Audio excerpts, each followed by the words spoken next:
naman for today's video. Magluluto po ako. Kaso naubusan ako ng gas. Kaya dito na lang sa gatong. Dito po ako magluluto. Eto, ilalaga ko muna itong karni ng baboy. Kasi lagyan ko to ng munggo.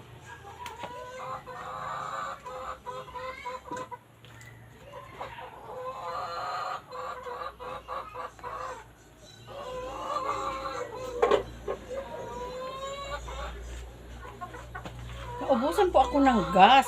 Tapos, ang mahal po ng gas. Kaya dito na lang po tayo sa kahoy, sa gatong. Para mas madali. Wait lang po. Ito po ang likod ng aming bahay. Ayan. Maraming manok. Ayan, oh. Doon pang isa tumatakbo. Ayan pa, oh. Ito po ang likod ng aking bahay. Ayan. Oh, ito po ang likod. Ito po ang tanawin sa likod. Ayun po ang tanim kong pechay. Oh. Ayun po ang aking nilulutuan. Oh, tingnan mo may manok. Hindi po yan sa amin ang manok. Sa kapitbahay po yan. Tsaka maraming bunga po ang aking sili. Ayan. Libre na po ang sili. At saka may malunggay pa. Ayun, ang taas na po ng malunggay.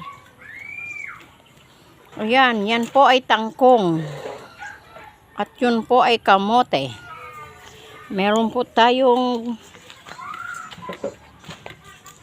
lemongrass. Ayun, yan po ay lemongrass. May tanim po ako ng sibuyas. Ito. Bagong tanim po yan. At saka yan ay carrots. Bagong tanim.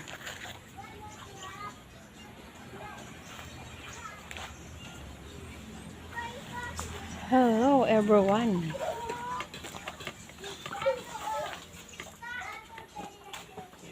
Balik tayo sa aking niluluto. O, ayan. O, diba? Ang usok-usok. Pero okay lang yan. Ganyan talaga pag gatong ang iyong ginagamit. Kasi meron po yan dito sa probinsya namin.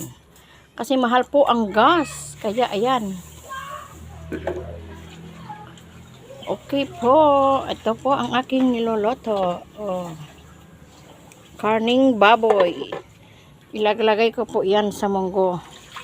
At ito po ang munggo. Lutong-luto na. Ayan. Munggo. Masarap po iyan. Saka meron po akong ilalagay dyan. Ito po. Ito ang gulay. Alugbati.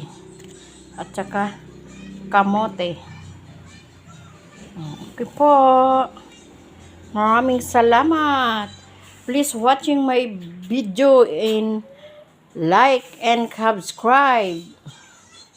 Maraming salamat po. Please like and subscribe video ni Tita Michelle. Hanggang dito na lang. Bye-bye.